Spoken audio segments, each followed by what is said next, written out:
All right, everyone. Thank you for joining us for another edition of We Good, the mental health wellness series, discussing all things related to COVID-19 and life as a Black Minnesotan. Today, we're focusing on mental health, the death of George Floyd, and all of the protest response that have happened since his passing. Before we get started, my name is Brittany L. Wright. I'm representing Insight News. And on behalf of ALF, the African American Leadership Forum, I'd like to thank our sponsors for making this possible. So thank you to the Minneapolis Foundation, North Point Health and Wellness, and Children's Minnesota, who have all come together to make this town hall possible. I also want to give a special thank you to our partners who include North Point Health and Wellness, Children's Minnesota, Insight News, the Minnesota Spokesman Recorder, and Minnesota Community Care, who have all partnered with us on this initiative. So all of these great organizations have come together to make this virtual town hall series possible. And really what we wanted to do was to consider the impacts of COVID-19 on Black Minnesotans. But on today, we felt it was necessary to host a very unique town hall focusing on the murder of George Floyd, focusing on racism towards African Americans, the protests that have been happening within our community as well as around the globe, and how all of this affects the mental health and well-being of all of us as members of the Black community, and especially what this means when it's happening during a global pandemic. So here to unpack all of this with us is our guest healthcare provider, Miss Adrienne Thornton, who is a nurse and infection preventionist at Children's Minnesota. Adrienne, welcome.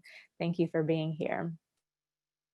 We also have Ruben Moore. Is Ruben here? There you are. Ruben Moore, who is the Chief Executive Officer for Minnesota Community Care. Welcome, Ruben. We're super glad to have you.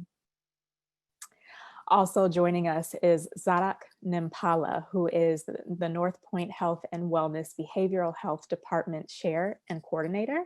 Welcome. And we also have joining us Dr. Joy Lewis, who is the CEO and founder of Joy Unlimited Coaching and Consulting, the Orange Method of Radical Self-Care, who also is now representing the Healing Justice Foundation. Welcome, Dr. Joy. We're super glad to have you. And we may have one additional guest joining us in just a little bit. But for now, I think it's appropriate to just go ahead and jump into the conversation. So as always, we like to start with Miss Adrienne Thornton, who helps center us and remind us that despite everything that has happened in response to the murder of George Floyd, we are still in a global pandemic. COVID-19 is still taking people's lives, and Black people are still disproportionately impacted. So, Adrienne, I want to open it up to you first. Can you help us set the stage? Where are we in relation to COVID-19? And are Black people still disproportionately impacted, or are the numbers showing something different right now? Okay, good morning, Brittany. Thank you for having me. So I'm going to start globally and then come down to Minnesota, just so that we have a nice picture of what the pandemic looks like today. So globally, we're up to a little over 7 million cases. The unfortunate part of that 7 million is that the United States has the largest number with over 1,900,000 cases. But of that 7 million, there are about 412,000 deaths. So that's globally across all countries and nations. For the US, again, we're about 1,900,000. About 110 of those are deaths throughout the US. And of that data, so think 1,900,000, about 22% of them are in people of Black descent, 34% in the Hispanic community, and then there's another 3% that is multiple or unknown or other. And we don't know who those people are. They are not self-identifying as being in any one race. And so you could maybe split that 3% up over the 3 highest minority groups, or maybe some of them are white with other ethnicities, but we don't know. And so that 3% could all go to one group, or it could be divided. Of those cases, the most important thing that people should know is that the majority of the cases in the US are occurring in those that are aged 18 to 44 years old. So when COVID first hit in February and March, the belief was that it impacted the elderly and the older population more. We are not seeing that in the US. We are seeing it in our younger adults and then our middle-aged adults more than any other group. So that's very important for you to know. And then from the standpoint of Minnesota, we are now up to about 28,000 cases. And that's up just slightly from last week, a few hundred. Of those 28,000, about 22% of those are in the Black population, 21% in Hispanic, but the unknown group for Minnesota is 20%. That is huge. And again, we don't know how to divide that unknown up because we don't know if they're mixed, if they're only identifying with one. They may be immigrants that are afraid to say what their ethnicity is. And then for the Hispanic and the non-Hispanic, some of those non-Hispanic may be people that have more than one race in their family, but they are identifying as non-Hispanic. So they may be Caucasian and Hispanic, but they're identifying as Caucasian. So then they don't get counted in the numbers for the Hispanic population. And again, in Minnesota, the majority of the cases are occurring in those that are 30 years and older. The next largest population is those that are 20 years and older.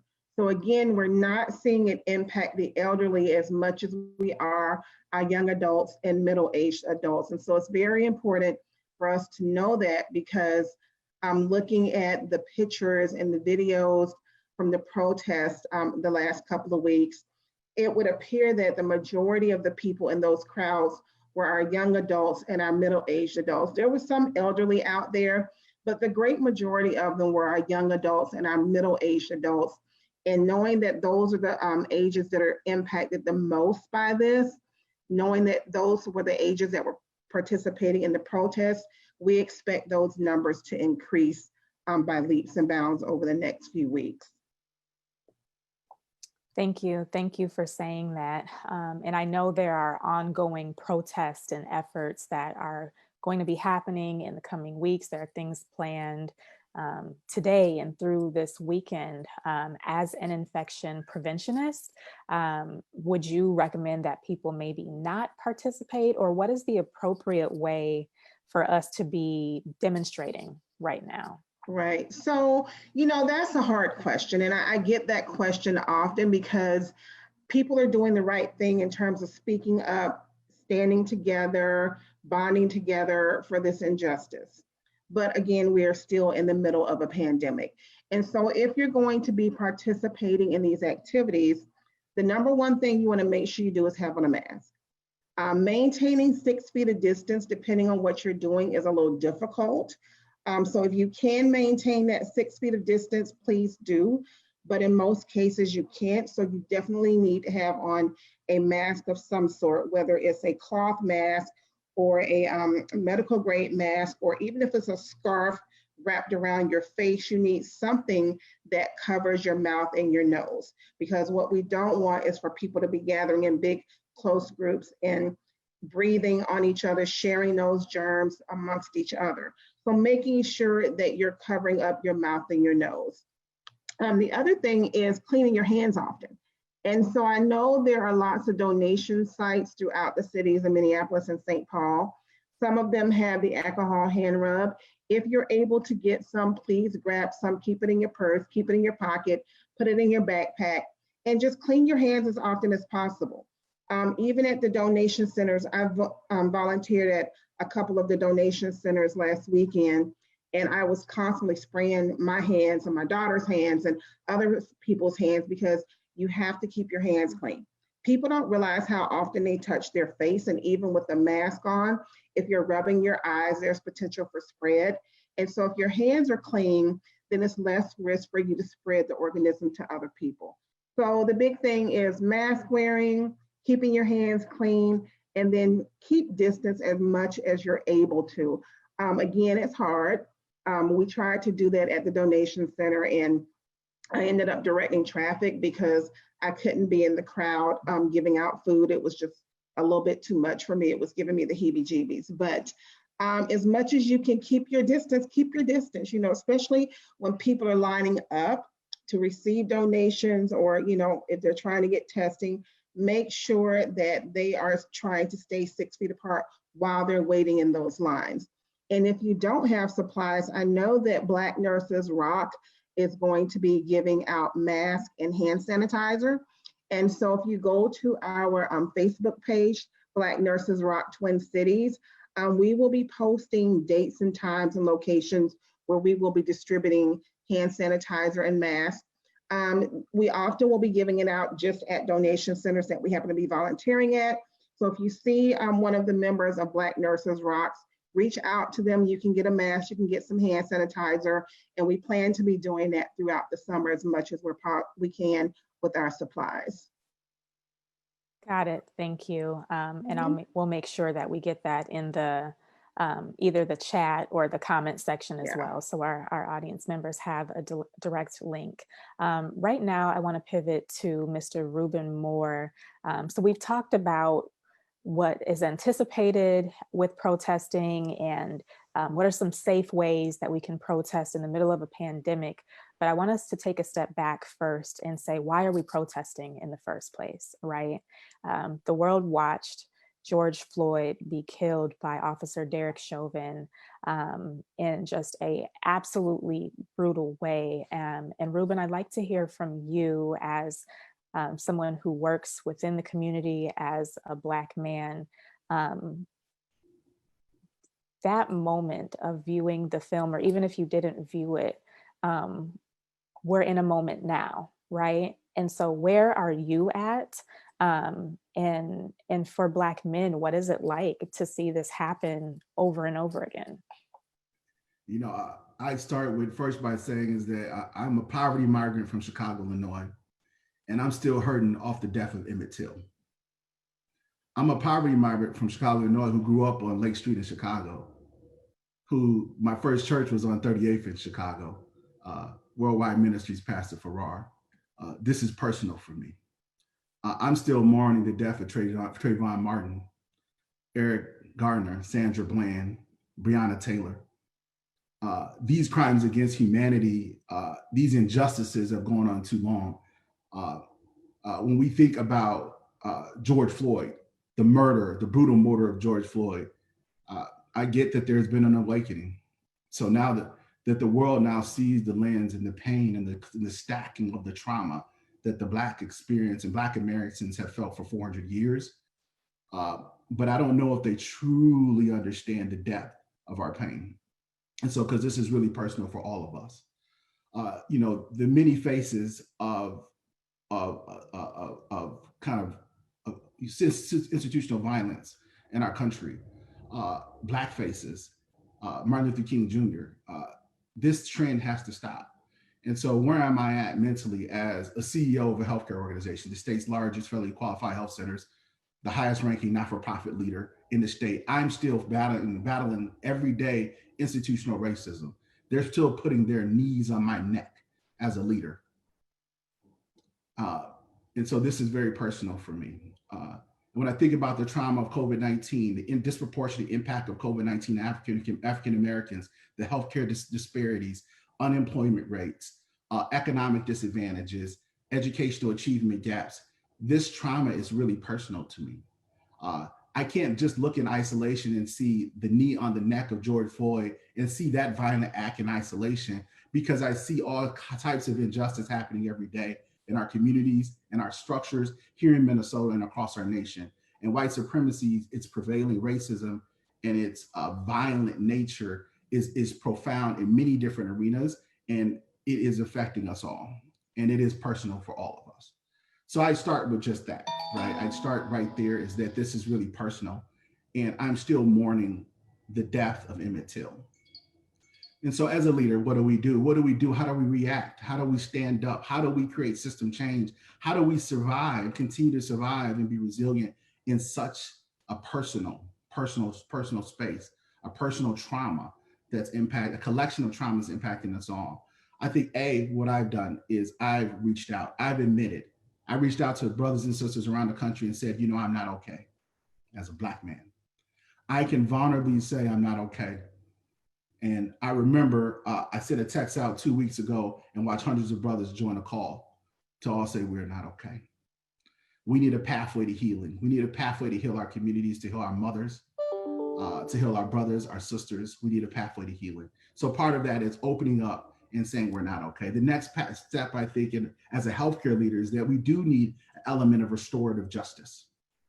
We need to think about, and working with our partners in the community, our allies, to say, how do we restore justice in communities? How do we rebuild healing circles? How do we rebuild emancipation circles? How do we think about systems change in a meaningful way in all the key institutions that are violent against Black people and the Black experience in America? I know we talk in isolation about this act of violence, this knee on the neck, but I've seen a knee on the neck of Black folks in many different arenas, and we have to work on the systems change. I made calls out to my allies at the different universities, and we're holding discussions at every university, government levels, state level, city level. We got to begin to re-galvanize our collective voice and collective capacity. We don't have to be perfectly united, but we can at least respond in a unified way to create systems change. But I'm talking a little bit abstract now, and I want to bring it back to kind of local. For me, I got to meditate every day. I got to pray every day. I got to tell somebody I love them every day. I got to reach out to a brother and lift them up every day and remind them that his force, his purpose is greater than being underneath the knee of a white supremacist, right? We are in challenging times, and in healthcare, we're challenged. We're going to continue to respond to COVID, to the collective trauma of communities, to the mental health needs, the clinical needs, the pharmacy needs of our communities. But I think each of us, as in our leadership capacity, each of us has a leadership capability in us. We're born as leaders, need to continue to press forward and influence the systems that have their knees on the necks of African Americans and folks and Africans in this diaspora. We need to all be fighting and pushing forward on those systems. Well said. Thank you for that. We have another panelist who's joined us, and I'd like to take a moment to welcome her.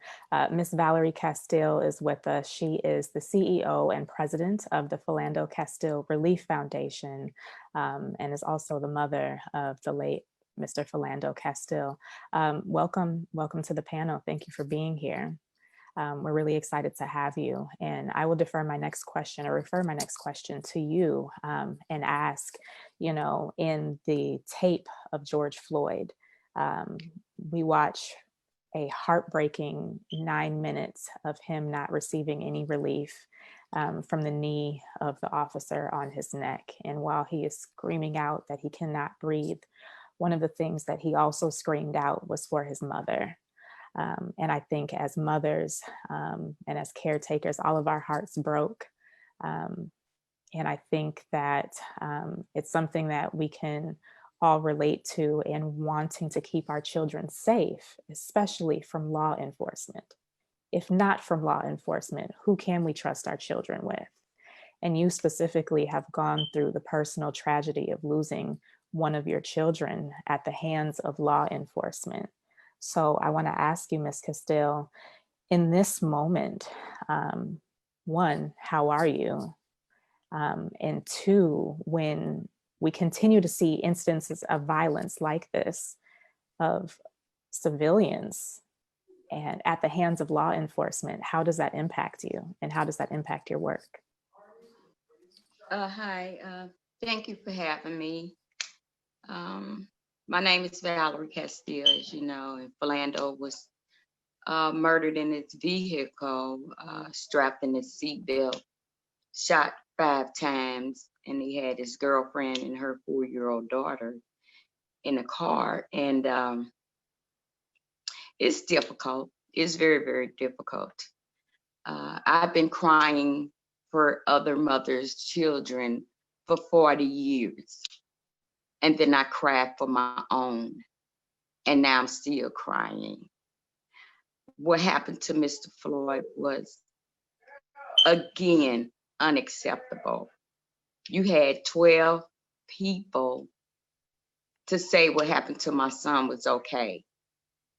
He was acquitted, no charge, he wasn't convicted of anything with the few charges that they did give him. He was not convicted of anything, and he walked out of that courtroom a free man. Wow, my son suffered. I can just imagine how he was feeling when he was looking down the barrel of a gun. That guy shot my son. He was so close up on him. He had blood blowback on his vest.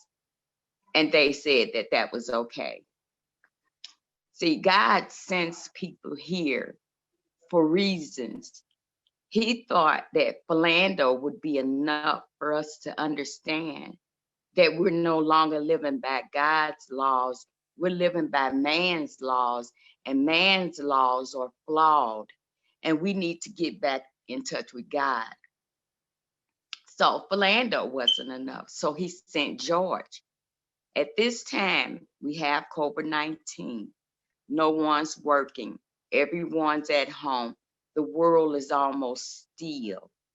So people had no choice but to see what happened to that young man. So the world became involved because the world was standing still at that time.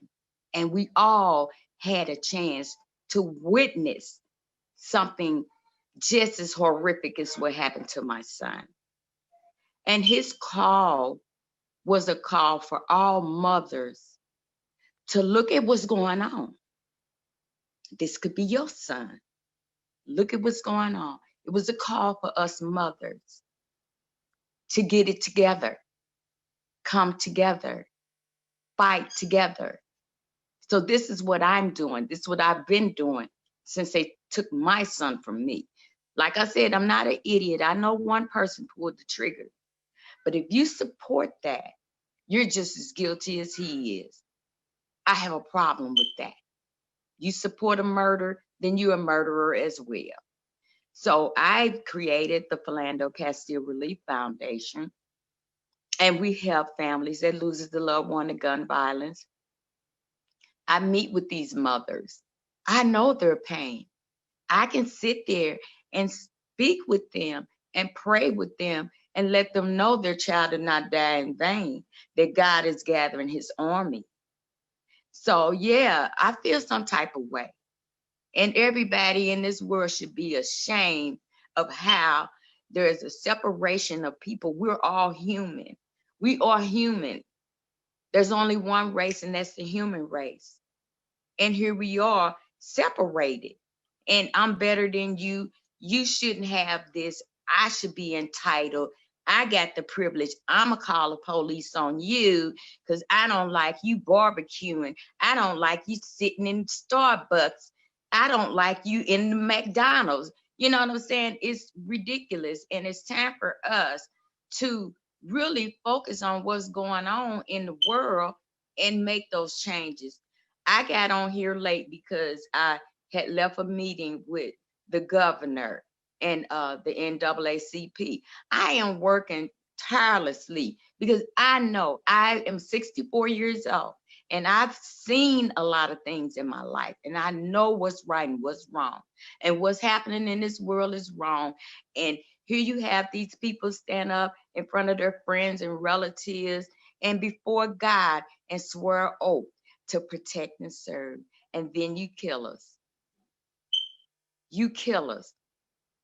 And then you have these vague laws where any seasoned attorney can flip those words around and have it mean something that it's not. And then they say, that's the law. That's the law. And that person gets away with murder. Within the last 5 years, there's been 100 murders by police here in this Minnesota. 5 years, 20 bodies a year, right here in Minnesota. Okay? And then we don't even hear nothing about it. We don't even know. Some of them reach out to the Relief Foundation and some don't. They all don't. But that's the weight that I carry, that I choose to carry. Because the simplest thing that I could have did was just took that money and went on by my business. But that's not what I did. And I am fighting for the future generation of our children here. I will make sure they eat. You understand? I will make sure that I do the best that I can to get these policies changes where there is accountability. That someone murders someone, you need to go to jail. Because if I did it or you did it, you'd be in jail. No doubt about it. But we have the community started a peace garden right in that area where Falando was murdered, right there on Larpenteur and Fry. And it's a place where you can go and feel this energy. There is an energy, a peaceful energy there, even though it was a murder there. It's still a place of peace, a place of solace, a place where you can reflect on yourself and how you treat people. So with that being said, we're running a campaign, and the commemoration is coming up. It's going to always be July the 6th and the 7th. And just we got to do better than what we're doing. And I am trying so hard, and it's so hard to see a person call for action for our mothers, for our mothers. That was a call for our mothers that George put out. And it just hurt my soul to see it again, and the way he postured over this Black man like, I killed my prized trophy. He put his hands in his pockets like, I'm not touching him, but look what I did. Look what I did. You know what I'm saying? Broad daylight. There's always been a silent war on Black people, but it's not silent no more. They doing it in your face. They doing it in your face. Thank you so much for having me. Powerful. Thank you. Thank you for being here and for doing the work that you're doing.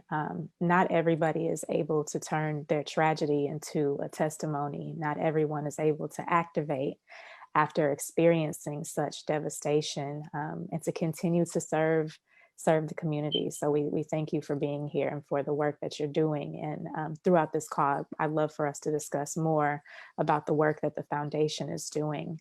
I want to pivot to Zarak Nampala. You do work specifically supporting young people.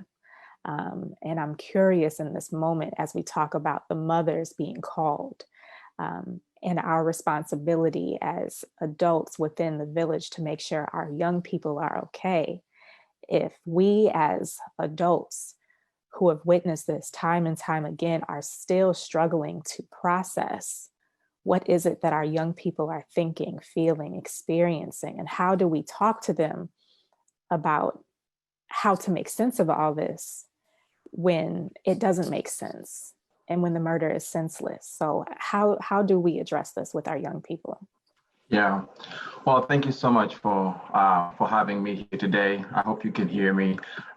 First and foremost, I would like to correct the introduction. I'm a therapist at no point, but I'm not department chair. So our department chair is Dr. Golden.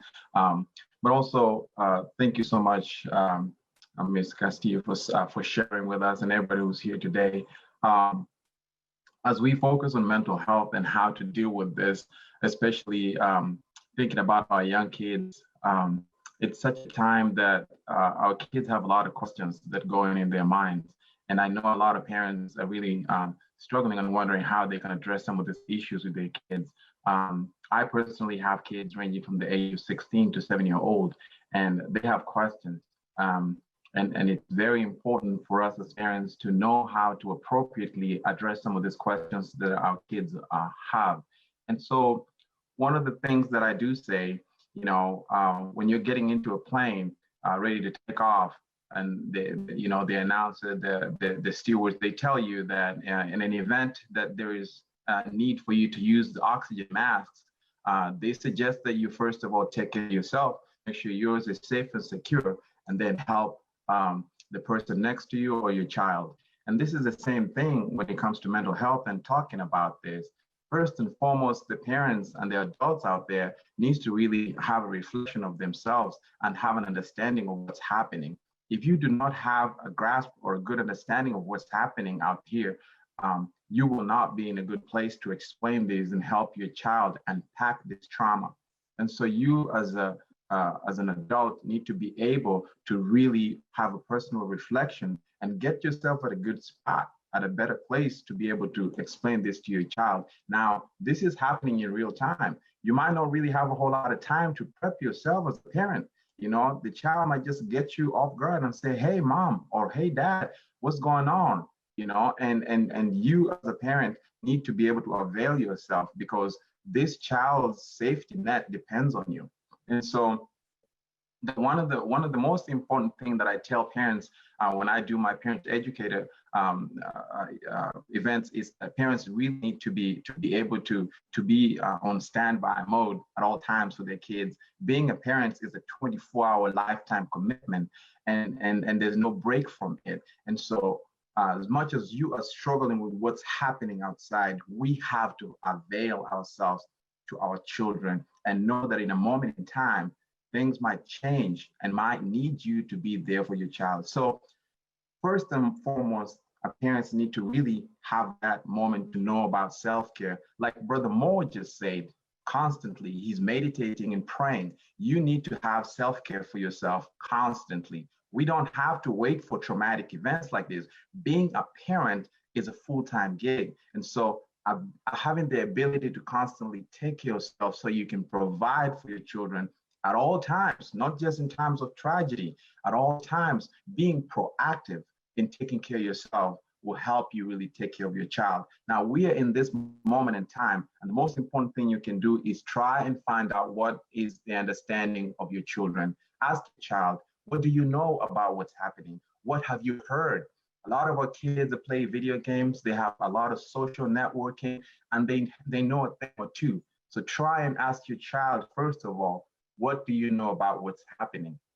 And then our kids, like I said, I have a 7-year-old, a 16-year-old. You have to have that age-appropriate discussion with your child. And so I try to make sure that I meet my kids at their point of need. So if my child tells me, yeah, I saw on TV, this would happen. For instance, Miss Brittany, you talked about how some of these videos were all over social media. Ask your child what their understanding is, and then find an age-appropriate way of working with your child towards an understanding. After you do that, you need to have an assurance with your child. Our child needs to understand that you are there. Our kids get scared, you know, they ask you, am I safe? You know, they're coming for me, you know, am I next? And so you need to assure your children that you are there to protect them and that their safety is paramount and number one to you. And so when they get that assurance, they feel safe, and then you can go to the next stage of processing their ideology and what they understand. And then one of the other things that you could do is parents, sometimes it might be really hard for you to really unpack some of the things due to personal encounters with trauma and a history of trauma. And that's when you come to us, you know, people who are specialized in handling children's trauma, and we can help you.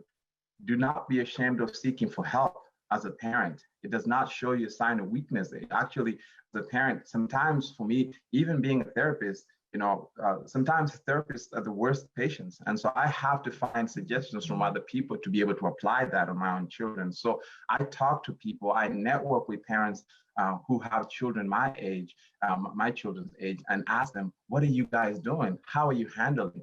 And then last but not least, there's a lot of resources that are available all over the place that can help you really unpack some of these things. The MDH, you know, and other organizations, non-for-profits, and organizations like this, when they have events like this and people who are knowledgeable, these resources that are compiled and they can help you talk to your children about things like this. And I'm hoping that we can keep this discussion going so we can learn from each other and empower our kids, because our kids are not only our future, but they are our today. We need to teach them to be leaders of today so that we can have a better tomorrow. Thank you. Absolutely. Well said. And you bring up a really important point about some parents being apprehensive, to want to ask for help, whether it's for themselves or for their children. And so I want to ask Dr. Joy Lewis, who also is a practitioner of healing, but in a slightly different methodology and presentation than what they may receive at North Point. Dr. Joy, can you speak to the work that you do and the type of support that you're able to provide to people who maybe they're not ready to go see a therapist, or maybe they're struggling to find care that is culturally responsive? Can you speak to the stigma and how you've been able to navigate through that to support people in their healing? Sure, thank you. I'm gonna just take a moment before I jump in, and I'm just gonna invite folks wherever they are to just take your hand and put it over your heart. Just take a minute, and we just get to know that we have the power of healing in our own hands, right? To just be able to take a moment and breathe, and to know that this is available at any time, and our whole central nervous system will begin to just calm down by just that simple act of just taking our hand and putting it over our heart and taking some breath. You're welcome to leave it there, or take it down, or put it up whenever you need to. And the reason why I wanted to start there is because these practices around healing, around us being able to thrive and deal with the trauma that has happened, and it's not new. It's not, I didn't create it. This is very ancestral. It comes, from folks who were here before us, before our ancestors, our parents, our grandmothers, who had that way of being able to make sure there was a salve for our community, right? We do it now when we gather with each other. I appreciate, what Mother Castillo said, just like, this is about our humanity, right? Like this is it's traumatic. I mean, I could cry and wail like nonstop because of the things that are happening in real time, but also the things that have happened historically. And so the work that I'm honored to get to do with many other community healers is about that, is about, reclaiming those practices when our ancestors used to be at the well, or sitting around the kitchen table, or, going to just be able to, and I keep talking about welling, because part of the thing is that this is trauma. And we have been taught to see these things. This is not a movie, watching this man die at the hands, literally the knee of this man in his neck, watching, Philando Castillo get murdered by the police, playing that over and over. This is not a movie.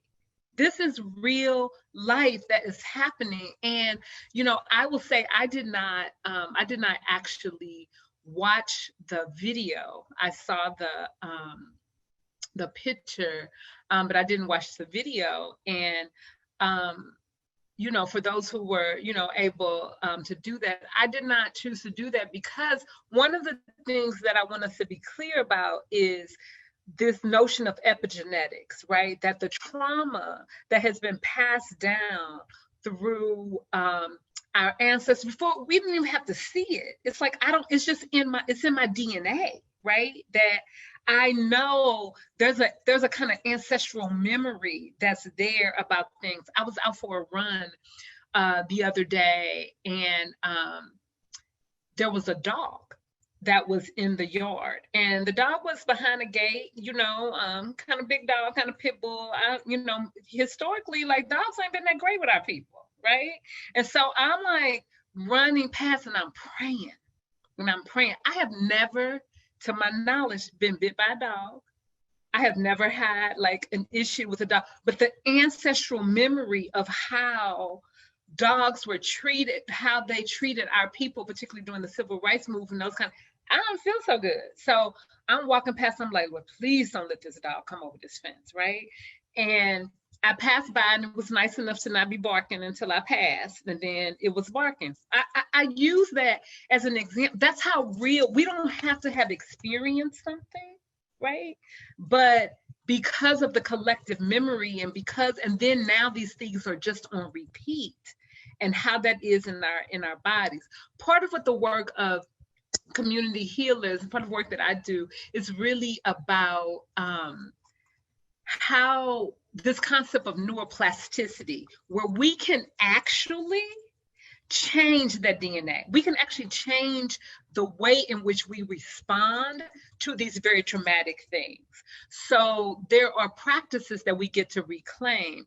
I do my work based on a methodology that I created called the Orange Method, that has 4 parts: meditation, which is about getting grounded; mindfulness, which is about getting present; emotional liberation, which is about getting free; and conscious movement, which is about getting unstuck.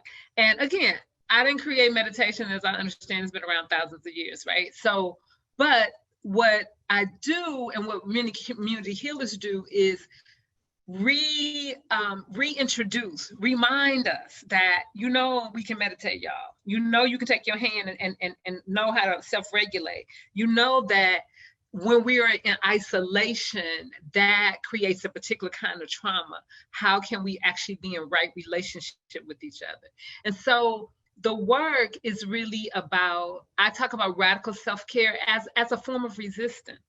You know, taking care of ourselves is revolutionary. And I'm like, the revolution will be healing, right?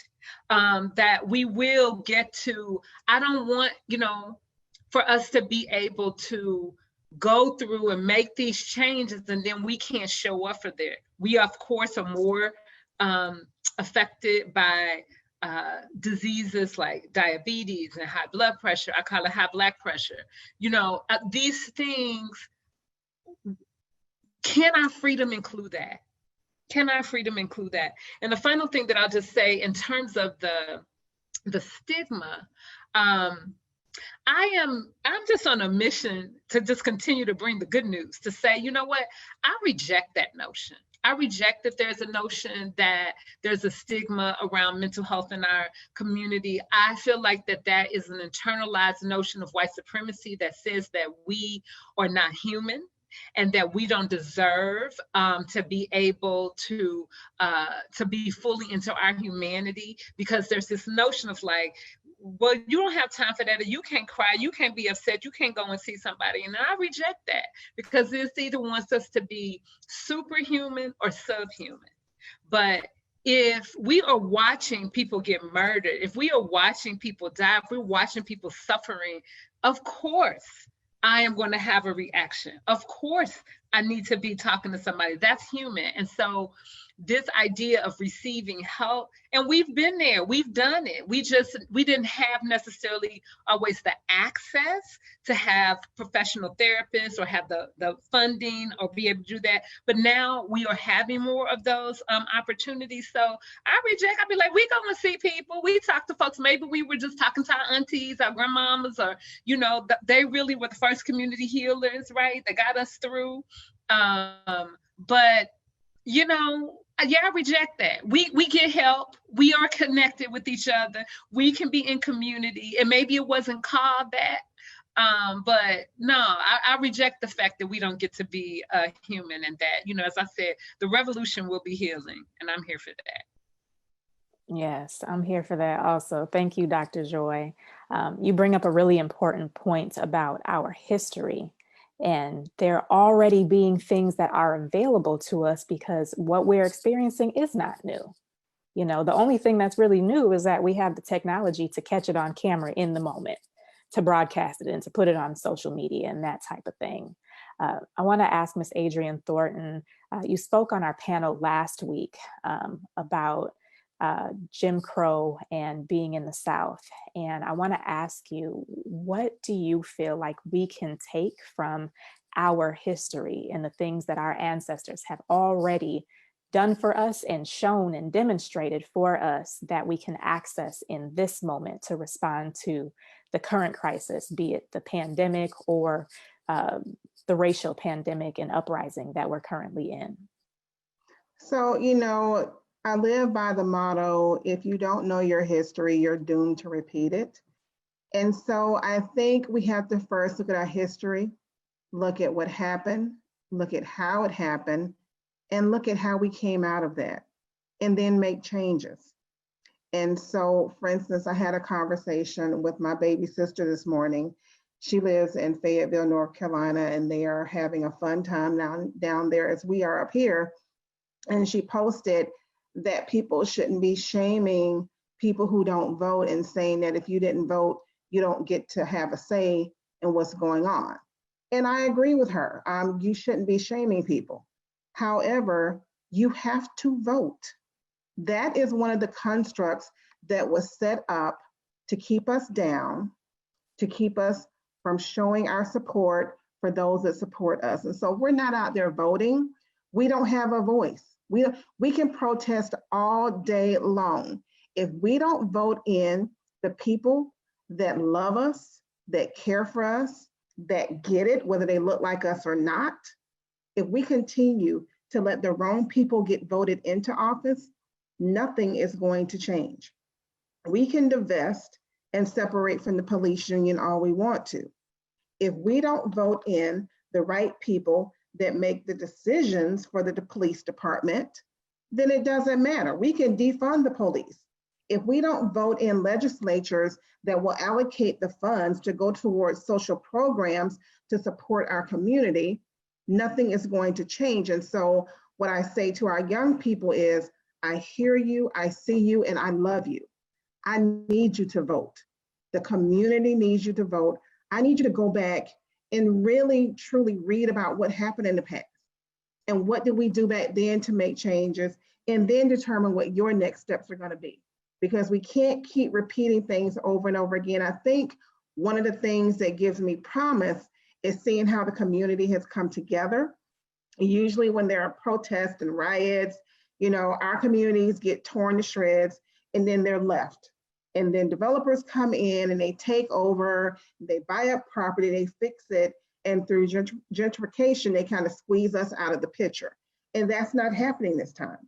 So I'm actually excited, and I'm not an investor, but I've told many people, you know, they say, well, we should buy up this street. I'm in. I don't have a lot of money, but I am willing to give something to buy back our property and our lives and our freedom. And that is what we have to do. And I have to tell you, I've told my story over and over again. I actually went to a town hall that was held in Rosemont, because I live in Rosemont, and I was able to tell my story for the first time without crying. And what I realized is that I had been holding it in. When I moved to Minnesota, that was my new start. That was my new life. To me, I was getting freedom from what I grew up in, which was the Jim Crow South with the KKK demonstrating and threatening us, and, you know, just living amongst that every day. And what I realized is I had kind of bottled it up and kind of swept, you know, some dust over it and thought I was over it. And then when George Floyd died, it awakened all of that. And I was a basket case emotionally because I hadn't dealt with what I had been dealing with in my past life. And so being able to share my story has been cathartic for me. It's educational for others. And a lot of my neighbors in Rosemont, you know, they said, oh, we didn't realize you went through all that. You know, you have all these degrees and you're smart and you're a nurse and you work at the hospital. And we just didn't think that you had to deal with that. And I'm looking at them like, I deal with this every day. Some of the people in this crowd at this town hall are not here for the right reasons. They are here to learn just like you are. And so we have to reach out to our allies. We have to embrace them, because we can't make change by ourselves. We just can't. There aren't enough of us to make that big of a change. But if we reach out to our allies and really give them a chance to support us and help us, and we all work together, we can make the changes that we want to see. And so I'm excited for our young people. I mean, they are doing things that I never would have done at that age. They're bold, they're brave, they're bright. And I love the passion, and I'm excited for the future. And I'm excited to see the changes that are going to happen right here in Minnesota, which I'll be able to say to my family, see, I was right to move here. And I'm not going back to Georgia because I like it better here in Minnesota. And so maybe they will come and move to Minnesota as well, because it's such a great place to live for Black people. So, hopefully things will get better. But if you have a story, I recommend people tell your story, whether it's to 1 or 100. Keep telling your story. I realized I hadn't told my kids about what I went through. My daughter could not believe it when I told her about all the things I had to deal with. And she was like, well, Mom, I just thought you never dealt with that stuff. And I'm like, well, that's because I didn't talk about it. But then she didn't know our history. So she was doomed to repeat the same mistakes. So now she knows the history. She's doing more research on her own. She's learning more. And her decisions that she makes related to this are much more considerate. And she's really engaging with our community in a way that's very useful for the community. So share your stories, tell it to whomever you need to tell them to, and embrace our allies. And let's move forward and make real change at the voting booth. Thank you. You bring up a really great point of people think, oh, well, you're a nurse and you're successful and you're within this big institution, so you must be doing well. But what we know to be true as Black professionals is that even if we're not encountering the police, we're still experiencing violence and racism every day when we go into work, every day when we interact with our counterparts. And so I want to ask Mr. Ruben Moore, who is a CEO, what can people be doing? What policies need to change inside of organizations, especially within nonprofits, because we know how the nonprofit industrial complex channels all of these great resources that often don't get distributed to the people on the ground who need them the most. So what can be done in this moment? What does corporate or nonprofit or professional responsibility look? We can't say Black Lives Matter for people who die, who pass away, who are murdered, but it's about the quality of Black life in every moment. And so what does that look like in the workplace?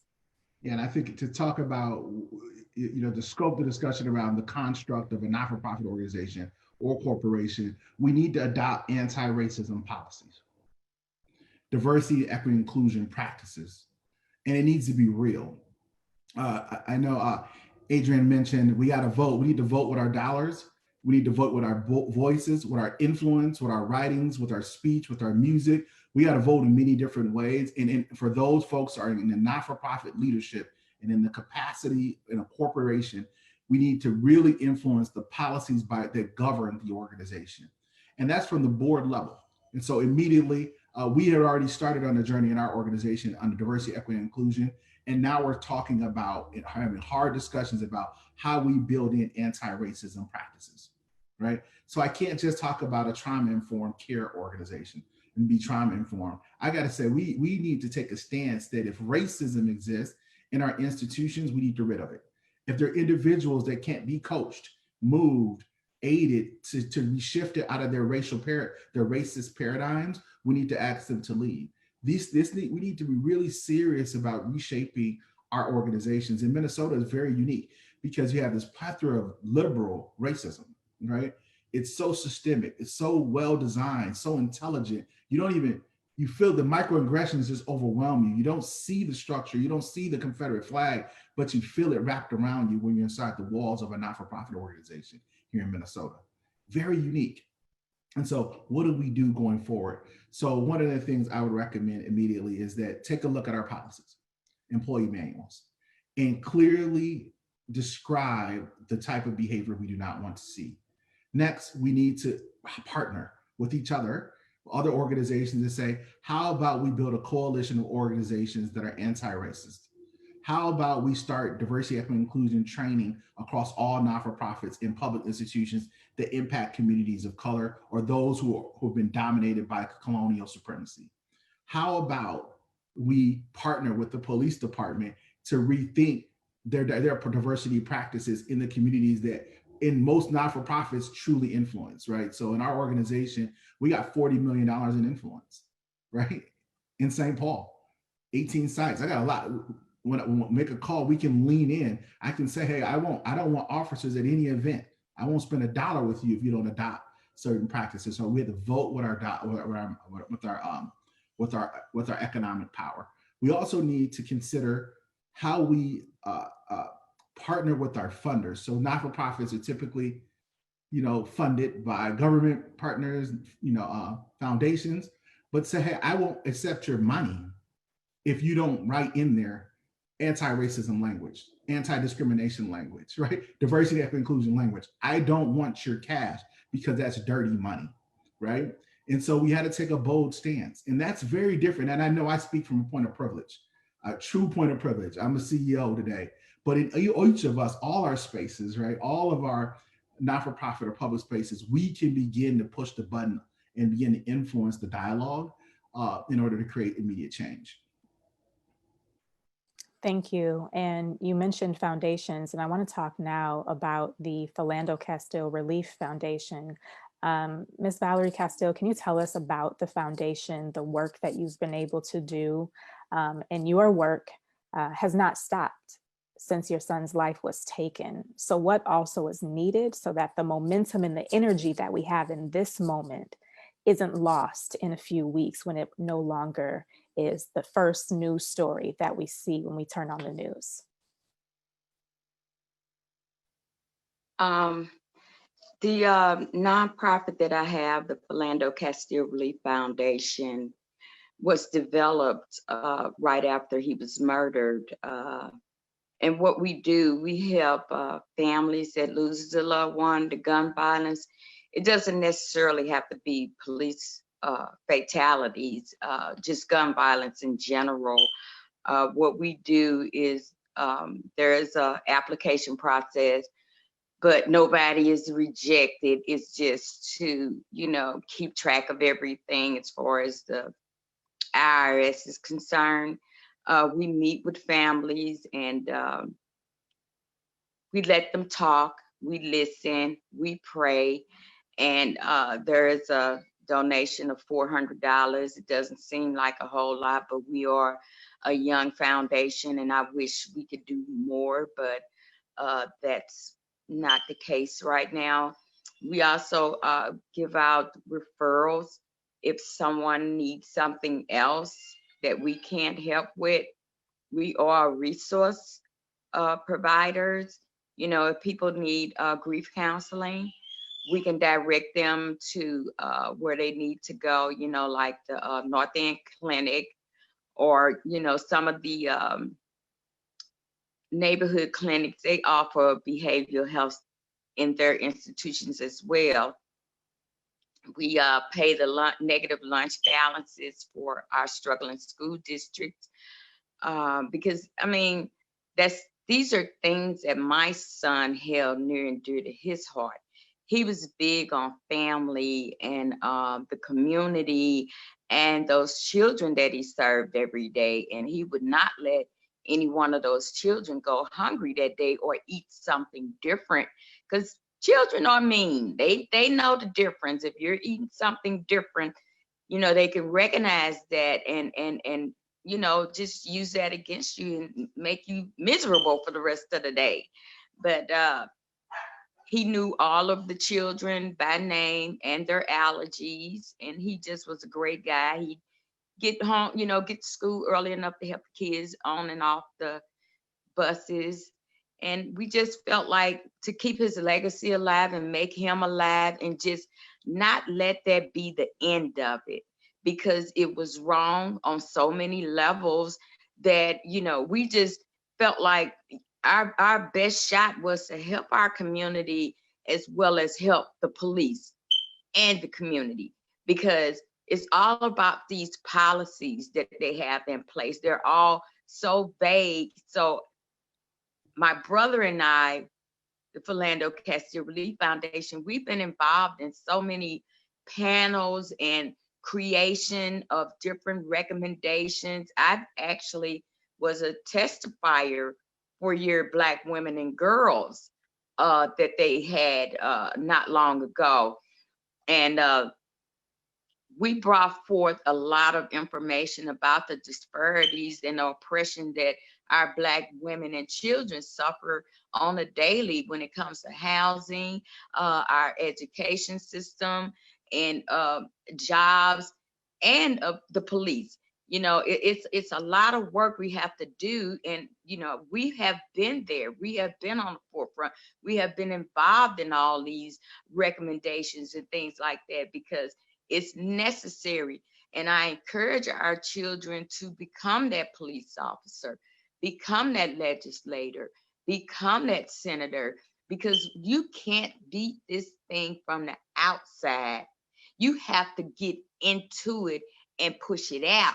We can do, you know, you can talk, you can walk, you can throw stones, all of that, but it's all about infiltrating to get in there and then move those guys out of there. You know, if enough of us start getting it, you know, being police officers, you know, they'll quit anyway. Oh my God, all these Black people are showing up, and we gonna get out of here. But it's really difficult, you know, just the fight. And every time one of our children are killed, I would make that phone call and say, you know, you messing up. You need to check your officers. You know, we got to do something, because you cannot keep treating people the way you're treating them. They're going to rebel constantly. This has been my conversation. And was I surprised when everybody went crazy? No, I wasn't, because I knew it would come that time, because you can't keep doing people like that. And it's so frustrating. You know, you get so bold and brazen, you know, when you thought you seen it all, when you saw Falando get murdered sitting in his car. I mean, for God's sake, you can't come home from the grocery store. You were doing absolutely nothing. A conversation, it went from 0 to a murder. Bottom line, 16 seconds. You hear me? And yeah, I've been, you know, participating in all these panels and working groups, and we developed what you call a toolkit with John Jay Criminal College in New York. It's a collection of ideas from prosecutors and activists and ex-police officers, families that have lost a loved one to police brutality, and, you know, from all over the United States. And we came up with all these great blueprints of, you know, what the police, what the prosecuting attorney's office should be doing before a critical incident, and what they should do after a critical incident. And I'm sitting back watching, and I'm like, they're not even going by the playbook. You know, here, you know, all the police coming into our communities and having these town hall meetings, talking to the community to see what the community want. That's before a critical incident happened. Or they're gonna come to the community after this critical incident has happened and talk to the community about what has happened. You know, it's a whole lot of things that should be done before and things should be done afterwards. But I'm seeing that they're not doing what was written, because you got all this wealth of information and it's not being implemented. See, that's the frustration right there. Almost 4 years, I've been going hard at this, and we've come up with all this information and they're not implemented. And I'm gonna go back to the Black women and girls as well. I don't know if they came back, Keith Ellison and all these guys that were supposed to come up with a workable, actionable plan as far as the things that were brought to the table. I don't know if they implemented it or tried to change anything that would make our mothers and Black girls' lives better. So we need, it's a lot of work needs to be done in the state of Minnesota, because I don't know how it came to this point where it got this bad. It's bad here. And we have to hold them accountable as well. You know, our community needs And it's up to them to make sure we get what we need according to the affirmative action programs. So yeah, we've worked really hard, and we hear you, we feel you, and we definitely see you. Okay, and I applaud the protest and getting the attention that's needed. See, because everybody was standing still when George Floyd was murdered, and we all got to witness that because nothing was moving. There's no jobs, no school. So everybody at home, and you got a chance to witness that. But then you haven't seen the 400 people that have been murdered in Minnesota in the course from 1984. Since 1984 to 2020, over 400 people have died at the hands of the police. I kid you not, there's a 47-foot scroll with names on it that have been killed by the police. And you don't nobody know if it doesn't get national attention, and the media is at fault here as well, because they re-victimize the victim. They start digging into your background, trying to figure out what can we say to make him look bad, and then automatically, I don't know how people let somebody get into their head to the point where they'll change your mind. You saw that, and you will let somebody change your mind as if that person deserved to die. Whatever you do, you deserve your day in court. If I was trying to pass a $20 bill, a check, whatever it is, I deserve my day in court. That should not be my death sentence.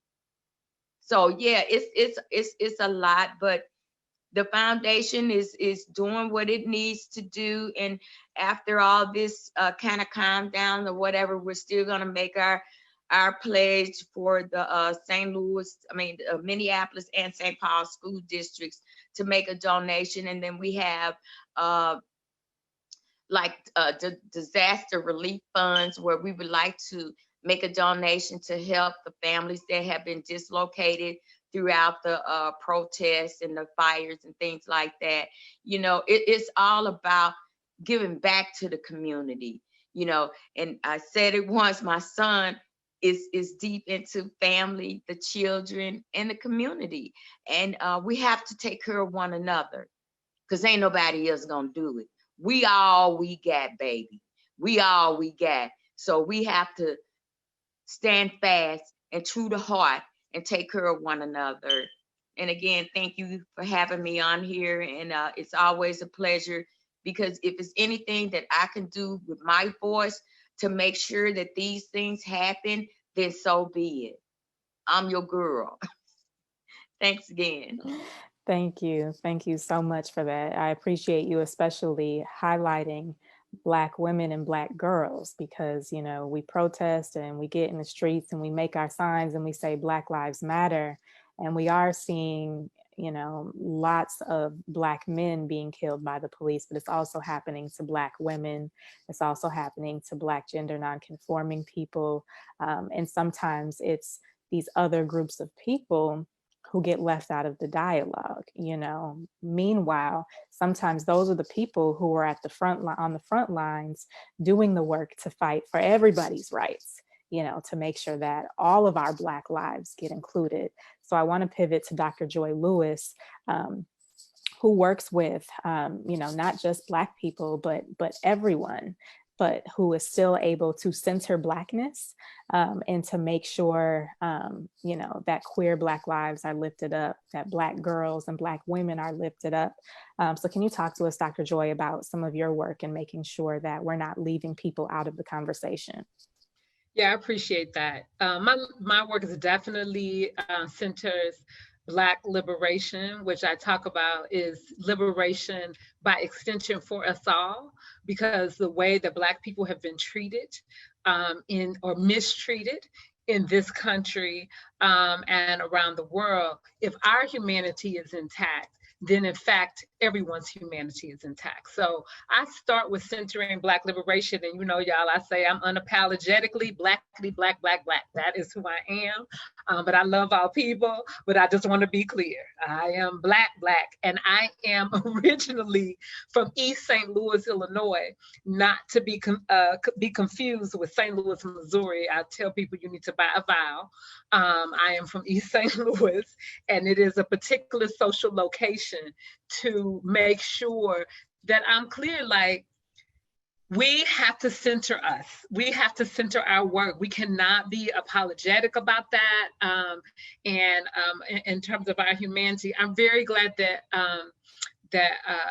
Mother Castillo said about the Trust Black Women and Girls forum, that work. I got to be involved with that. As a matter of fact, our new foundation, the Healing Justice Foundation, is one of the strategic partners, is the Trust Black Women and Girls, and the work with Dr. Brittany Lewis, and following up particularly around mothers who have, Dr. Brittany Lewis is working on a project around mothers, the eviction project, because there are more Black mothers who are who have to deal with issues around evictions, and you know, their children and them having to move, and you know, just no notice and like all this kind of stuff. But they are leading the fight and doing research and shifting things.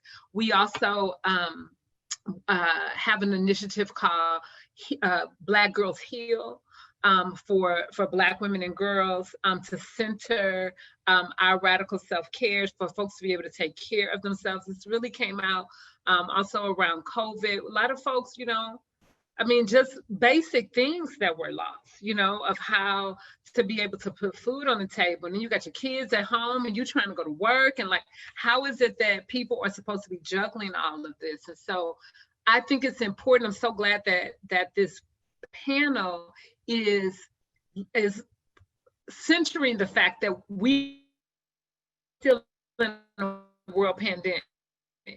And I think that the fact that we, as Black people, I mean, that's just how it always goes down. It's like, we're supposed to be social distancing. We're supposed to, you know, get a chance, but our humanity is on the line. So we got to navigate, right, this world pandemic, and have to fight the state against stop killing us. I mean, you know, so it's like both things are going on. So we're just trying to make sure that we're centering that work, opportunities to, you will find healers that are out on the streets, you know, healers on duty. Folks are doing all kind of amazing stuff. We got my sister Deja Joelle, they're doing body prayers at 38th in Chicago, helping people to be able to work through the trauma. You got folks who are doing sage walks, and you know, we're just doing all that we can to try to be out there. The final thing I'll just say is that this work around healing, we deserve as Black folks to be able to have space, to have culturally competent folks who can sit with us, who can help us hold that grief, who can help us work through that stuff, and that that invisible emotional labor deserves to be paid. And you know, another thing, I mean, you know, Ms. Castillo was dropping so much wisdom. I want to just lift up also the fact that, like, the pain point for many who are holding the purse strings, and I just want to be real clear, I have really appreciated some of the support that has happened from some of the local foundations, St. Paul Foundation, Minneapolis, Blue Cross Blue Shield. And I want to put up too that sometimes the foundations, the state, the city, the pain point, you want to give money when the pain point is when somebody gets murdered. That's a problem. That's a problem. You want to give money, you know, like that has to be when we are in a position to be able to get the resources that we need. Somebody got to get murdered. And then after somebody gets murdered, we got about, now I'm gonna tell y'all, we coming up on that time. It's been almost 2 weeks. We coming up on that time. People get real, it's a lot of amnesia. And all of a sudden, those purse strings get real tight, and we be trying to talk about prevention, how we're going to make sure things are going to happen in the future. And then all of a sudden, you got to go through 30 different processes to try to get some basic things and try to say, like, no, y'all, people are suffering. Can we have some long-term support? But then they'll just like shut it down, like you go through a whole bunch of stuff until somebody get murdered again. That's not a good business model. I'm not going to build a business model around somebody getting murdered before we can get the resources that we need to be able to support our community. So, you know, I could go on, so I'm going to put a comma. I'm just saying, people need to quit playing. This is our lives. Absolutely. And I think what so many of us are feeling in this moment is, you know, we're suddenly seeing corporations that have never spoken before suddenly doing PSAs and putting on their website, we stand against racism and we stand against oppression. And it's like, you did that now, but where have you been for the past 400 Stop years? posting and let go of the money, and it's a reparations, and make sure that we got Miss Castillo trying to get in. You got to unmute yourself, mama. I'm with you on that, baby girl, cause it get cray, but yeah, that's what it is. You my home girl, cause I'm from St. Louis, Missouri. That's what I'm saying. He say St. Louis. I'm from the show me state, baby. I don't want to hear none of that. Show me what's up. That's what I'm saying. We'll reconnect on the Black women and girls. We gonna get it going. We gonna get it going. Okay, I'm with you. I'm with you. Okay. Definitely, I'm with you. I love it. I want to ask Zadak, you know, as we talk about Black women and girls who often get left out of the conversation when we say Black Lives Matter, when we talk about our LGBTQIA community, who often gets left out, like those Black people matter too, right? But even when we're on the front lines fighting for the visibility and just the humanity of Blackness, then we have other intersections that come into play. And sometimes our own internalized racism, our own internalized homophobia, or our own internalized patriarchy comes into play. And we can sometimes push out those other Black lives further into the margins, right? So for people who exist at those intersections, at those margins, who sometimes don't see themselves pushed to the forefront of this work, what can you as a mental health professional offer them? What safe spaces are available, and resources just in general as we wrap up this conversation? And you're still on mute. Mute myself. There you can go. you hear me? All right. Well, Dr. Joy Lace, that was just incredible. I think you really shed a lot of light on that and just gave us that momentum that we needed to get going. It was a little gloomy for a minute here, but I'm glad we can end on a very high note here, high pitch, so we can get out there and be active. We have a lot of services that we do provide. Let me talk for a minute there about North Point, what we do. We are utilizing a model that we call the integrated model that we have. We call ourselves a one-stop shop.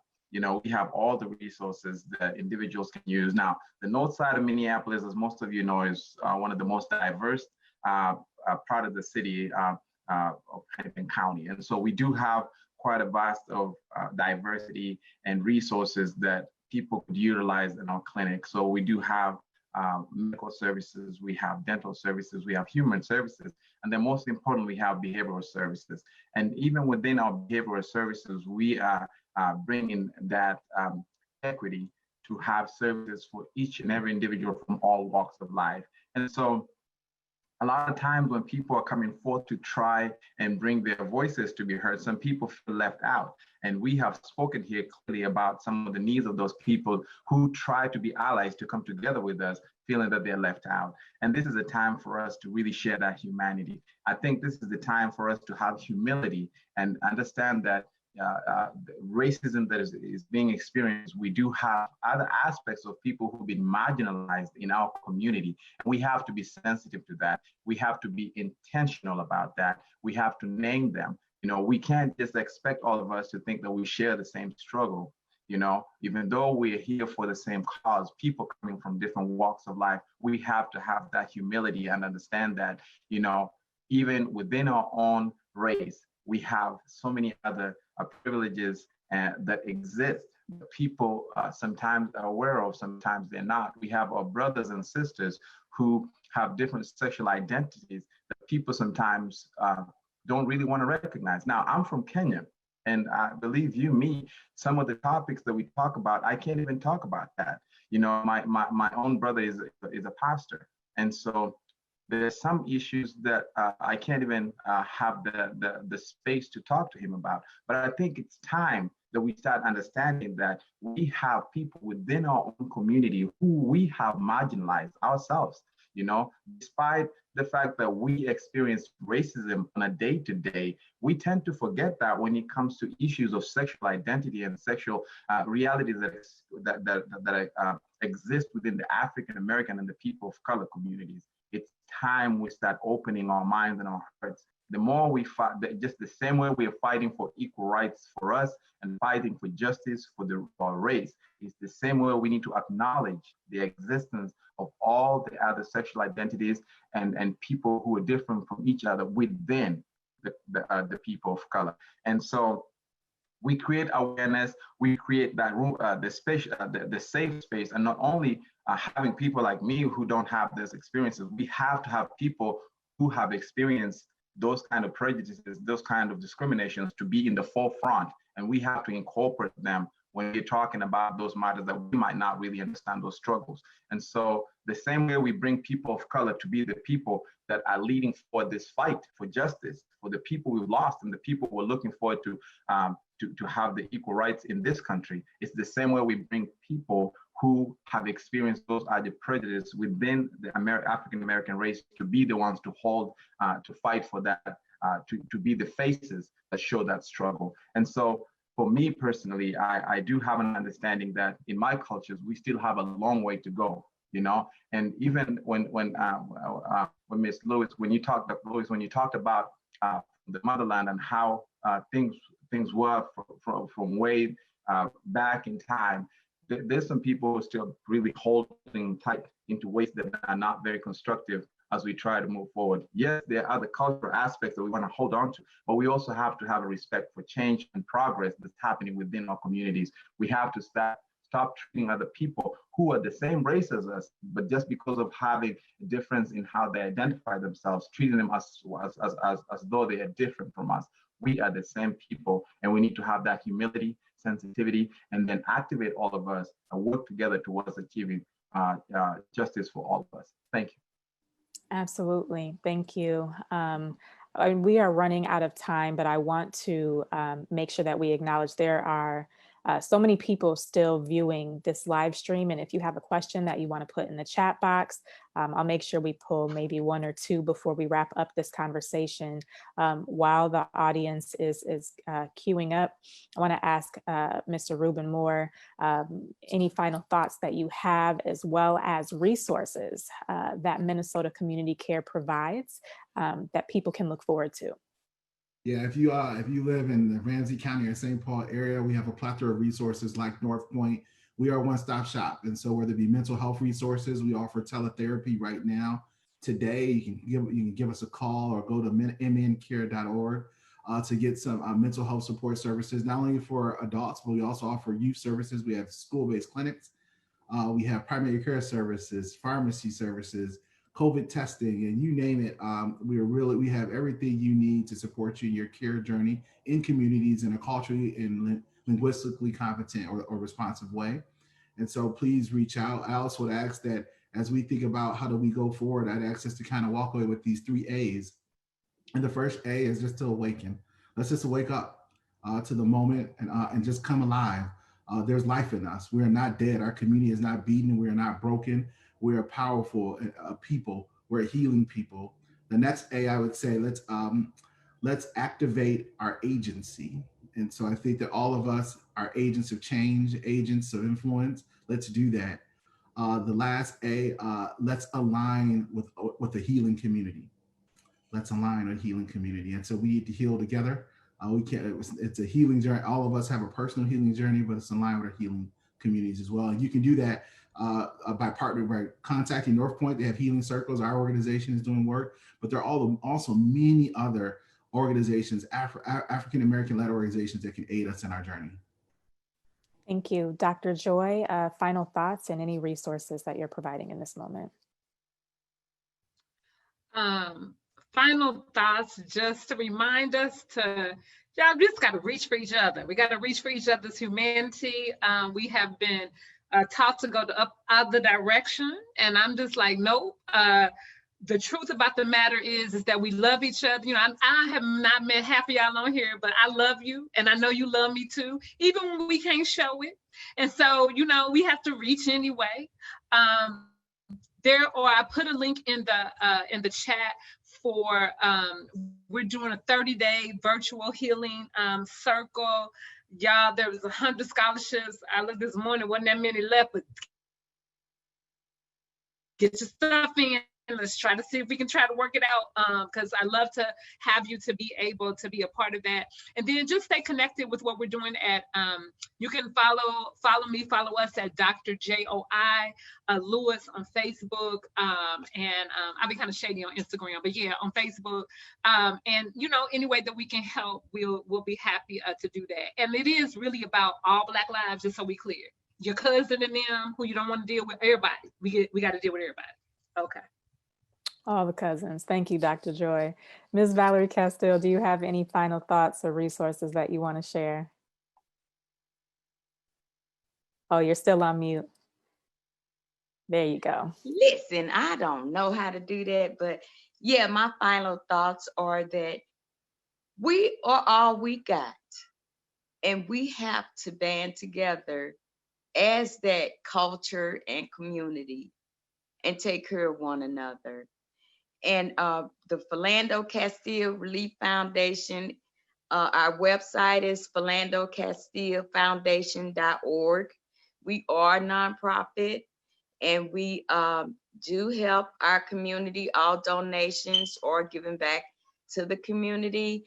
And one thing that school lunch did is not going away. You know, the kids went to school from September to March, and that debt is still out there. And we're gonna help pay that down and do the support for the families that have been dislocated. It's just so much we have to do in the state of Minnesota. And the world is watching us, and we should be a model for the whole world in how we pick ourselves up after this, and how they want to see our communities thrive and actually put that money into our communities so we can grow. You know, it's they get billions of dollars every year, and it's supposed to be handed out equally, but for so many years we've gotten shortchanged, and it's time for us to get what we deserve according to the affirmative action. So with that being said, I love you guys. Keep your head up. If you don't have nobody, you got the Creator. He's watching all of us, and we have to do better as a civilization. We're supposed to be the most intelligent species on the planet. Look how we treat one another. Just look how we treat one another, and we're supposed to be the most intelligent on this planet. So yeah, I appreciate being here, and you got my mouth whenever you need it, because I'm gonna tell you what it is, because we need to do better as human beings. Thank you so much. Thank you. We appreciate having you so much. And I want to close with Miss Adrienne Thornton. If you could give us your final words in just your experience as a Black woman, and then close us with some resources on COVID-19 and how we can take care of ourselves, especially those of us who are going to do the drop-offs and going to protest and all of those things. So I'll let you take it away, and I will share my screen with the resources. Okay. So as a Black woman, you know, I'm hopeful. I am a single mother. I have a son and a daughter. And my son is a special needs person. He's 26 and he really wants to be on his own. I fear for his life. I'm just going to be honest with you. I fear for his life because he is verbally challenged. And I am afraid that if he is out on his own, there will be an incident where someone misunderstands him and they call the police. And luckily the police in Rosemont know him because we've been here so long and we've worked with them. But if he rides Metro Transit and goes into the city for a basketball game or something, what happens then? And so this is ever real for me. I don't know what I'm going to do for my kids to keep them safe. I do the best I can do, but you know, all I can do is pray and reach out to my friends and family and loved ones that live here and hope that somebody will have my back if something happens. So that's me as a Black woman and a mom. I am working at my own employer. I am the leader of the Black Employee Empowerment Network because I believe that if you want to talk about it, you got to be about it. And so instead of going to work saying this needs to change and somebody needs to do this, I am a part of the change. And so I challenge everyone on this town hall to go out and be a part of the change. Find a way to be a part of the change. If you come up with a complaint, figure out how to address that complaint and move towards fixing it. And then in terms of COVID-19, I am concerned about my people. I love y'all, but I'm concerned because with protesting and getting together for donation drives, you are at higher risk for transmission of COVID. And so on the screen is a flyer that shows some of the locations that the Minnesota Department of Health has put up. They are doing 3 weeks of COVID testing free to the public to address the possible transmission of COVID that may have occurred over the last 2 weeks. We do recommend you make an appointment. There are 2 drive-up clinics and 2 walk-up clinics, and you can walk up to the drive-ups, but it's a little bit more difficult. But the link is there for you to make an appointment. And also North Point Health and Wellness is taking appointments for testing. And if you call the number to the clinic, you can set up an appointment to get tested. So I want everyone who's been involved to get tested so that you know what's going on, because if you do have COVID, then we're gonna want you to stay home for a few days so that you're not spreading it to other people. And then my last thing is I wanna issue another challenge to my people. And when I say my people, I'm talking about me, because I'm guilty as well. I've known about the Philando Castillo Foundation, and in my mind, I've said, oh, that's so good of them, that's so great of them. They're doing great work and have not given them 1 red cent. And so even though we are in hard times, people are furloughed, their money is tight, we're taking pay cuts, I challenge everyone on this town hall this week to go online and try to give at least $5 to the Philando Castillo Foundation. Our children have to eat. They need to eat. That is what keeps them healthy, and nourishment in school is very important for them for their learning. And so I just challenge everybody, try to give at least $5 this week to the Philando Castillo Foundation, and don't let it end there. You can't do it this week, do it next week. At some point, please give to the foundation and continue to give. And if you can't give, talk to Mother Castile and see if you can volunteer to help. I mean, there are different ways to give other than money. And so let's start there, moving forward with helping our community rebuild after this tragedy and hopefully recover from this COVID, coming out healthy and happier than we were before. Absolutely. Thank you for that. And I think it's incredibly important to note that Ms. Valerie Castile said they don't just support young people in the St. Paul and Minneapolis public school system or families who are victims of police brutality, but any family who has experienced gun violence. And as we consider to think about what does it truly mean to say Black Lives Matter and to put that in action, we have to remember that there are other families who are suffering as a result of gun violence as well. I want to thank you all for your time and for being here, for sharing all of these resources. Thank you to everyone who's been sharing, love and kudos in the comment section. Please join us next week. We are going to be back for another virtual town hall, and we will be discussing the hot topic that is dismantling the police, defunding the police, abolishing the police, whatever that that means. We're going to talk about it, and we're also going to get hyper-focused on COVID-19 and the existing data that we have. So we're going to continue this conversation right here, live on Facebook through the African American Leadership Forum. Starts at the same time, 11:30, and that's where you can find us. I want to say a special thank you to everyone who helped make this happen, the African American Leadership Forum and our sponsors, the Minneapolis Foundation, North Point Health and Wellness, Children's Minnesota, as well as to our partners, North Point Children's, Insight News, the Minnesota Spokesman Recorder, and Minnesota Community Care. My name is Brittany L. Wright, and it has been my absolute honor to share space, virtual space, with all of you once again. And I hope you come back for next week's conversation. And I want to close with a quote from Audre Lorde that is, "Caring for myself is not self-indulgence, it is self-preservation. And that in itself is an act of political warfare." So we'll leave on that note. God bless you all. Please take care of yourselves, and we'll see you next time.